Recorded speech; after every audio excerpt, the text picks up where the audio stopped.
আমি বাসে 12 কিমি 40 মিনিটে গেলাম, বাসের গতিবেগ ঘন্টায় কত? দেখো দেওয়া আছে 40 মিনিটে 12 কিমি পথ গেলাম, আর ঘন্টায় বের করতে বলেছে। তাহলে ঘন্টাটাকে মিনিটে করে নিতে হবে। তাহলে আমরা জানি কি 1 ঘন্টা সমান সমান কত হয়? 60 মিনিট। তাহলে লিখবো কি, দেখো 40 মিনিটে গেলাম 12 কিমি, 40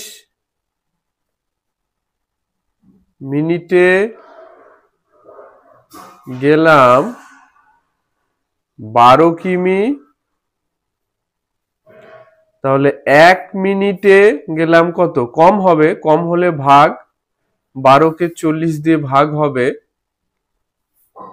আর 1 ঘন্টায় বের করতে বলেছে, তাহলে 1 ঘন্টা সমান সমান 60 মিনিট।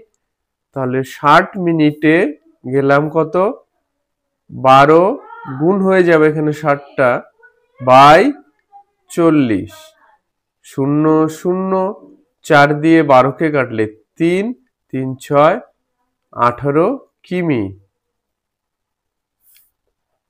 তাহলে ঘন্টায় কত হবে? উত্তর হবে বাসের গতিবেগ ঘন্টায় 18 কিমি।